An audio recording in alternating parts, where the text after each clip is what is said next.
The following is my conversation with Philippe van Impe.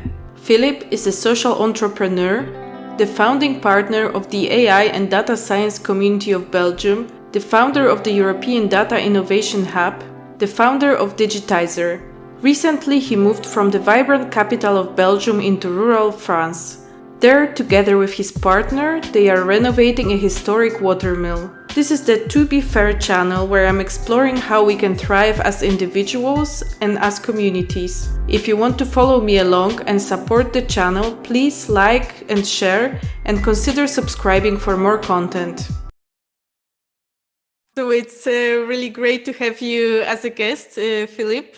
I met you a couple of years ago as an organizer of a lot of initiatives in Brussels around the data science and AI, which all had in common to create this vibrant community of people who would exchange ideas and learn about AI. Could you tell us a bit about this chapter of your life? Yeah, this was one of my favorite chapters of my life.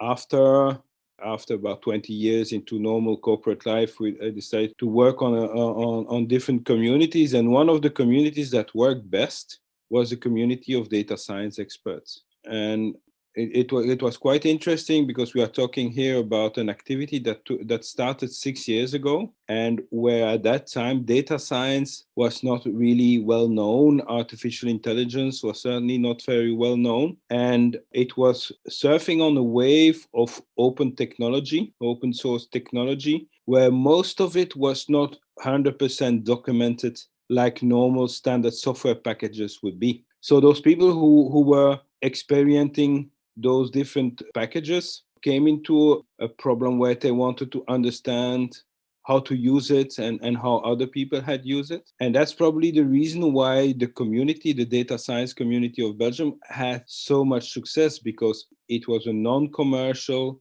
non-profit activity where people would gather every month to talk about the different projects they had done. And that allowed many people to understand much better what could be done with data science, with Python and other data science tools, and also to understand who was in the market for that kind of business and what companies were already starting to recruit. Because most of the people who are today in the data science community are still people who they make their living out of that, of their expertise, but what they want to do is to find new customers or find new people they want to hire, and all these elements were allowed in the community, and certainly we motivated them to be in contact with companies. But the difference with that community was that it was not driven by a software vendor. It was not Google driving it. It was not Oracle driving it. It was driven by people who just wanted to know. It was also driven by me, and my interest was more the practical use. I was less interested in the coding behind it, but I was more interested in the business benefits. And that helped a lot of companies also to join us, because they also wanted to understand what are the business benefits of having a better algorithm, of making better forecasts and things like that.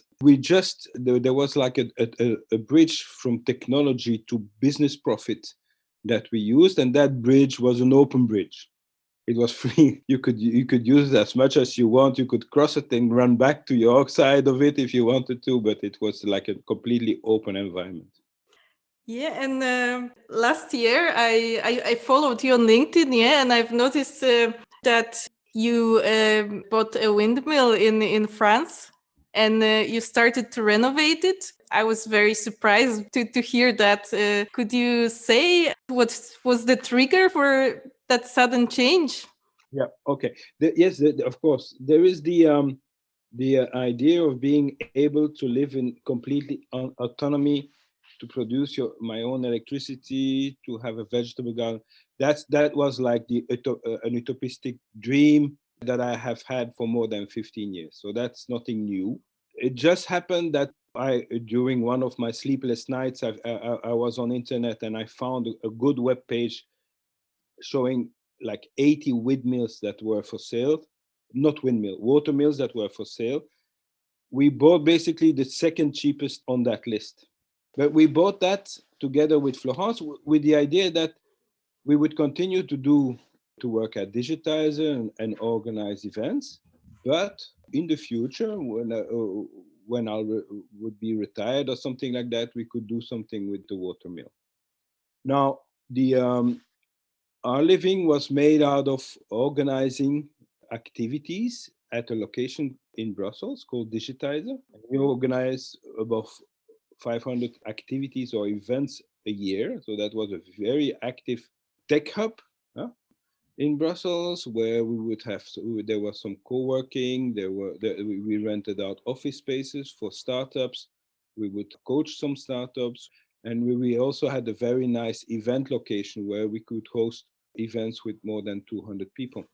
Now, that was an activity where the region of Brussels had helped me to set it up, and where Sofina, which was the owner of the building, helped me to set it up. So it was like Sofina, the owner of the building, the region of Brussels, and the community of data science experts that took over that building, 2,000 square meter, and we made it run. Not exactly 3 years after that we launched the project, we had the COVID story. And we went from 500 events a year to 0. And our money came basically from the commercial companies renting out the event space. And from the 13th of March onwards, all our deals were cancelled. All the events that were purchased or planned were cancelled. And we had about 10 people working for that event to manage the whole building. Yeah. And in parallel with that, we also had the Data Innovation Summit, which was a big event at the University of Brussels around data science, gathering more than nearly 1,000 people every year, and that we were going to do over 2 years. That we had to cancel as well. So we came with a situation where we still had a lot of money going out for the rental of the building, the maintenance of the building, payroll of the employees and things like that, and no more money coming in. So we took the decision to stop very early. I think early May, we decided together with Sofina that we would stop the activities around the building, because there was no, this was a non-for-profit activity. So that means that if you do something for non-for-profit, investing in the future is nice, but if you do that investment in the future and you make a loss and you dig a big hole for yourself, you will never be able to recover from, if you lose. The building was burning 10,000 euros a month. Yeah, keeping it open for 6 months would mean that we would have built a hole of 60,000 euros. Keeping it open for 12 months would be 120,000 euros. Keeping it open like it's going to be now for 18 months, like to get out, that would be 180,000 euros loss. We will never recover from that. You cannot recover from 180,000 euros of loss. So we took the decision with the owner of the building to stop immediately, and we stopped it as of 1st of July. It was a hard decision, but keeping in mind that there was that potential loss there, it was like a relief when we managed to stop it. Now, that means that all the investment we made, like 4 years up front, we lost that. All the, everything that we rebuilt, most of the building, of part of the building, we had a pipeline of events that were scheduled and things. We lost all that investment. And but okay, that's life. You have to be, as a manager, you take decisions, you decide. We stopped it. We discussed with the people that there was no point of keeping them on the payroll if that would mean that after a while I would not be able to pay them anyway. So we decided all together that we had to stop. And basically, after selling all, then we had to sell all the material we had in there, and we wrapped up everything by December last year. Everything was wrapped up. And then we had this big opportunities was to do, okay, now let's go to the Watermill and let's build something there in the Watermill. So that was a long That's a long answer to your question, but I think it's important to see that the watermill was there as something a nice to have, a nice activity to do, and that events that took place led us to develop it earlier than expected. Yeah, that gives certainly a bit more context. And I think last year was very unexpected and brought a lot of changes to a lot of business ideas and a lot of also individual lives, for sure. What do you think is the future for the moment of the Belgian data science community? How do you see it evolving? Yeah, the Belgian data science community has matured. We're very happy to have different antennas. We have a very successful antenna in Leuven. There is an antenna in Liège active. So Louvain-la-Neuve has some activities. So there are some people continuing the idea of doing meetups and gathering people around the subject. Now, on the other hand, when you think about it, the topic has matured as well.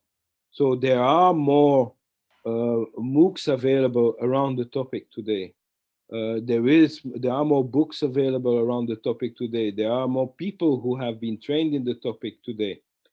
So the urgent necessity that there was 6 years ago to have a place where the early days there were 30 people in Belgium that were already playing with that.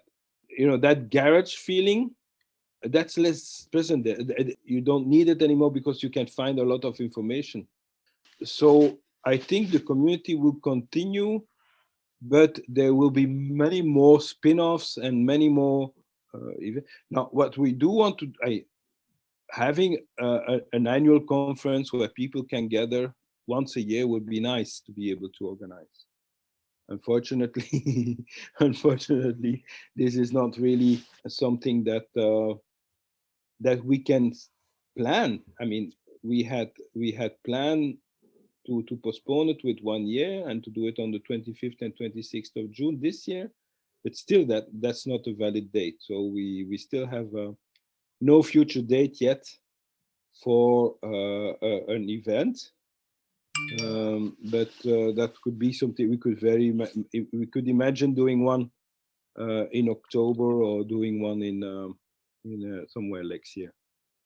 I'm quite optimistic about the future of the data science community. There is now AI for Belgium that has been set up, and who are building upon that existing community. And Nathanael Acker, he's driving it for the moment. So there is it will not fade away. It will sprout in different ways. Okay, let's go back to the water mill.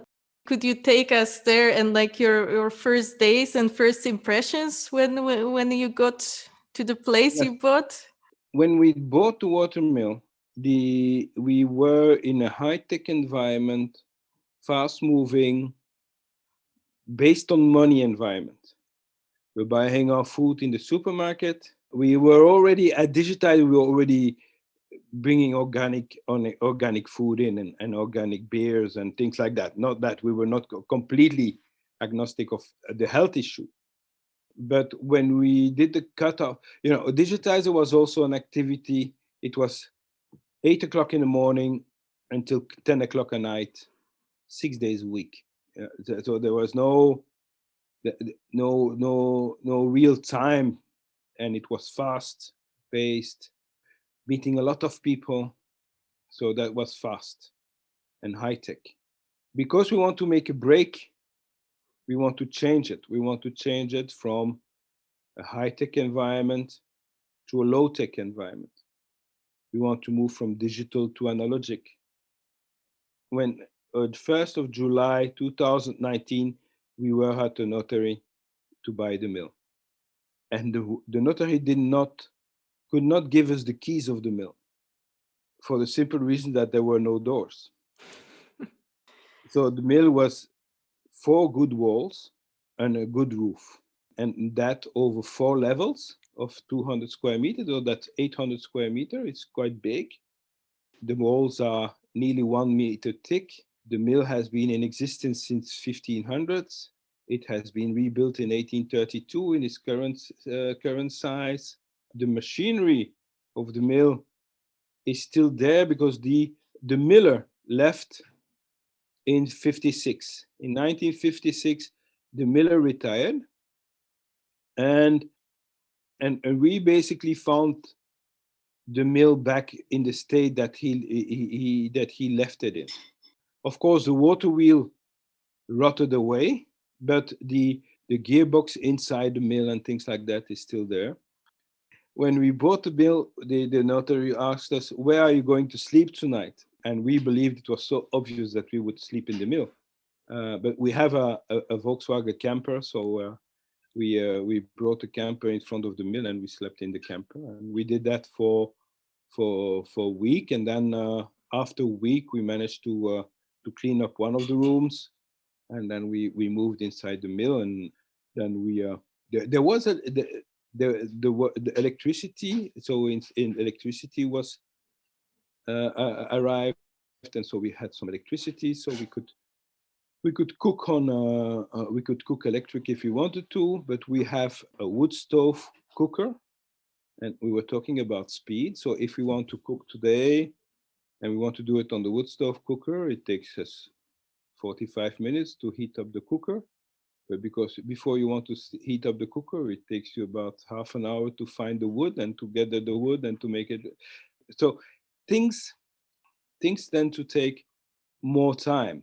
Yeah, and it's okay. It's okay that it takes more time, but it's a bit worrying because whereas in my previous life, I had the feeling that I could do 10 meetings a day, and now for the moment, and you just experience it, keeping a meeting on time is already a challenge. Going to the post office is a full day activity, but oh yes, so that's the situation where we are. We are now in we have the miller had inside the mill 4 little rooms that he used to live in, and we are focusing on those 4 little rooms so that they become more comfortable to live in.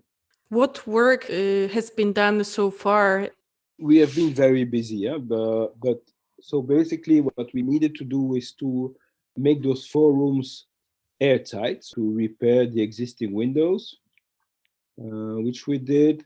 A lot of floors were damaged, and so we had to repair the floor. So we set up new, for the moment, temporary OSB flooring, and we have now started to insulate the top of those 4 rooms, and we insulated the bottom of those 4 rooms. So we are insulated from the bottom and the top, and we have repaired the existing windows. We have installed 2 wood burners, installed a floor heating system with a heat pump, electric heat pump, because in the future, what we want to do, we want to, of course, generate electricity, and having an electric heat pump makes sense. Although we say that we want to go low tech, having an electric heat pump makes sense to me. So we've done that. It's not working yet because we're still not waiting for one of the outside sensors that was broken. But that's what we've done. Of course, you have to install your sewage system. So we installed the sewage systems. We installed 2 bathrooms already, 1 shower room and 1 bathroom, but all very temporary for the moment. And then we had to get the outside a bit more comfortable, and so that we could access the mill a bit better. So we did that. That's quite impressive. And then when you say we, do you have some people who are helping you out with this project? That's a good question. Yes, a lot of people are a bit tired of waiting in their apartment for COVID to go away. And so, you know, that DigitYser and data science is a community story. So people say, oh yeah, but I'll come over for a week. It will freshen up my brain to work a little bit with my hands in the garden. So we had people coming to plant some trees. We had people coming in to do some bricklaying. So yeah, I don't know if you know the term woofing.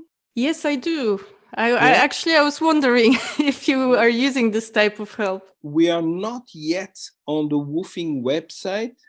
Normally, as of Easter, we will be permanently installed here and we will not go back and front to Brussels anymore. Then we can go on the Woofing website and call upon woofers to come and help, be it in the garden or to do some woodworking. There is a lot of woodworking to be done. We have an open call standing for people who want to come for a few weeks. The idea of woofing is quite interesting and we want to be inspired by it. So people can come and get food and lodging and in exchange for some hours of work.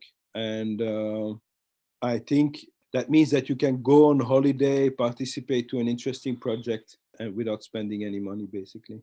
Interesting about this watermill, and we discovered afterwards, is that our village is on the track that goes from Norway to Santiago de Compostela. Yeah, it's called the Eurovelo tree, the European name, or it's the route of the pilgrims, or in France it's called the Scandibérique.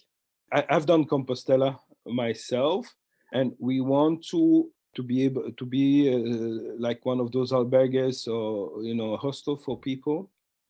And because it's on the cycling route, we will probably also be a technical stop for the cyclists as well.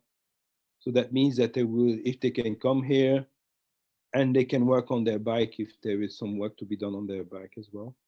I only discovered 2 months ago that we were on that route. So now I'm very eager in April to do the route from Brussels at least up to here, those first 700 kilometers, to see how complex it is. And maybe we're talking about community. Well, maybe build a community around people who are into slow travel, who are into that kind of community. I'm wondering what skills have you learned so far and what skills you still feel you have to acquire? One skill I really need to acquire is delegation, my delegation skills. This is DigitYser was 2,000 square meter. This is 800 square meters. So it's 1/3. And at DigitYser, we were with a big team and things were moving on very fast. Here, I try to master everything myself before I delegate it. But that's the wrong attitude. I really need to do the opposite. I will never learn if I don't bring somebody in who knows it better than I do. So now I'm bringing in more and more people in with experience that of course need to be paid, but that's fine because I mean their activity in the mill is limited to a specific task. Get the heat pump working, getting the electricity installation approved, installing the generator for electricity, that kind of activity. So what have I learned until now is that things takes much longer when I want to do it myself. So that's definitely something that I've learned. And because we are very close to nature and because we want to be into the permaculture environment, I spend a lot of time researching permaculture basics before we plant anything and so on. Okay. How do you see the future? How do you see any other projects which can take place in the mill? Do you have any plans? Yeah, the plans that more plans than arms and hands. But one thing that we will do is that we will offer this location. Our experience we've done with DigitYser or what is happening with Be Central in Brussels or other communities will have a location remote. So that means that if you are a team of people and you have a startup idea, but you really need those 5 days all together apart, focusing on developing the initial phase 1 of your project, the offer would be come to the Watermill. There's no distraction here. It's only your project. It's only your team. It's 5 people or 7 people, and you will have some healthy food. There is some, everything is organized in order for you to be in contact with nature and no distraction. and to focus on your business. So it's going to be very much like an offering where on one hand, it's completely analogic. You want to listen to music, you really have to wind up gramophone. But on the other hand, you can go very in deep tech and develop your startup idea. And to have this complete balance of the two. We will have some training rooms available in the attic. Because we have 800 square meters, there is enough room. So either we do, there will be double bedrooms or one big dormitory. So that will be the main project. The main project is this location where you can gather to work on something and then leave with something in your hands, of something that is nearly ready. And I will, if it's a startup, I can help the startups in organizing themselves a little bit to have something, or we can have people coming in that I know that can help. But that will continue to be one of the driving projects. Now, for the day-to-day, if we can have a few pilgrims coming in and stopping by and using a bed, that's fine. If we can have a company renting out the gîte, if we make a gîte here for a week or a long weekend or something like, or midweek, that will make even more money.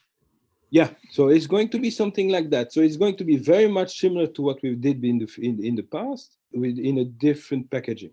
It could also be, if you're doing a yoga and your yoga teacher says, wouldn't it be nice if we could be somewhere for a week together to practice our sport? Mm-hmm. Or it could be a painter who says, well, I'm doing this program 0 to my first painting in 3 days. They can do it here. Or if somebody wants to do some Japanese cooking classes and they need the space to do it. Or even things that you don't think about, as long as there are people around it, as long as it's group related. I think especially now when we stay connected, to the computers for so many hours, and this is like almost all the only way we can connect with people for the moment. I think we are all craving this time to just go away and disconnect. And this is going to be like more and more popular thing to do, to gather thoughts and to rest from the technology. Yeah.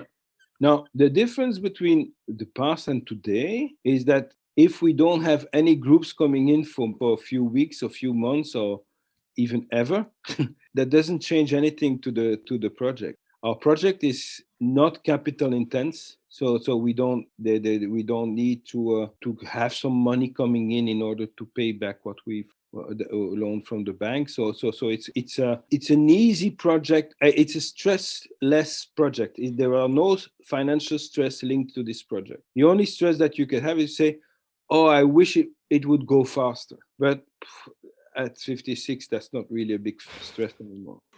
Yeah, I think it's a very beautiful project, and I really wish you a lot of success with it. I think it's also a nice personal journey you are on at the moment. I'm very grateful that you are sharing it, and I'm looking forward to also one day when we don't have all the regulations we have at the moment, that it's going to be easier to come and visit and to see how it's going on. Yeah, it's easy too. You have different options.